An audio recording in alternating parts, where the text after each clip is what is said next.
You have to figure out how you can beat the odds using stealth and your companion Nix.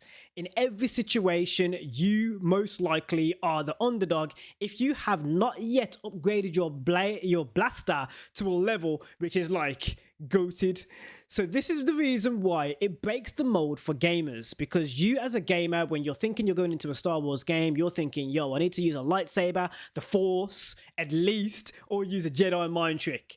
This game is not that. And of course, there are other games that are like this, but they predominantly are first person and they're not open world.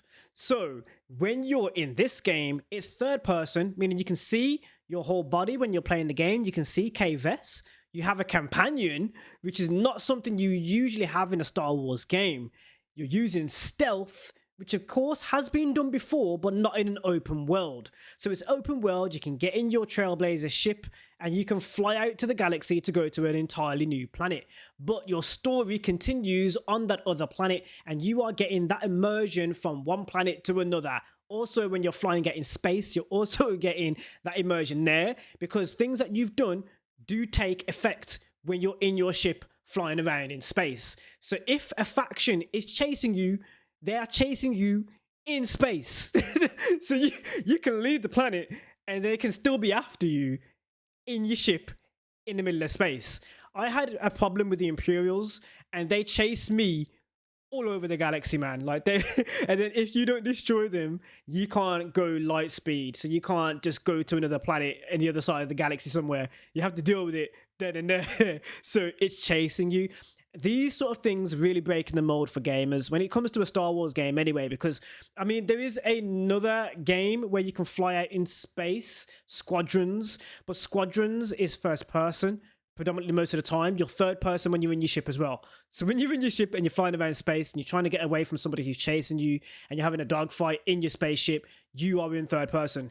You do not have a first person view. You see your ship and you don't see your dock and the things that you're controlling when you're out in space flying around. So there's that immersion as well. It really does help you as a gamer break the mold of what you think a Star Wars game would be. I feel like it's a completely different take on Star Wars. So there are characters in Star Wars movies and TV shows and series where you are, you know, following the story of a person who is not a Jedi or a Sith and you're not using a lightsaber. Of course, there are many stories like that. Some characters begin in that way and then evolve into either a Jedi or a Sith.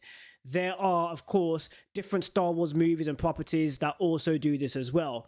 But for gaming, there really hasn't been a game of this magnitude dealing with all those different elements that I've just mentioned, and it's making the gamer think differently about Star Wars, especially if you're new to the Star Wars franchise entirely. You're like, dude, where's the lightsabers? Where's the Force? Where's this? Where's that? Oh, it's against me? Oh, okay, that's I see why it's breaking the mold. So if you've enjoyed this perspective on me sharing why Star Wars Outlaws breaks the mold for gamers, then give us a big thumbs up. You can also subscribe for a lot more. These are a different type of video that I'm deciding to do now. So I'm just deciding to talk to you guys one-on-one, give you a different perspective. Let me know your thoughts on this topic. So if you believe that Star Wars Outlaws is also breaking the mold for gamers, let me know in the comment section down below. If you don't agree with this, you're also welcome to have that conversation. I have that conversation with you. Thank you for watching. There's more content on screen right now that you can click, and I'll see you in the next one. Thanks for watching.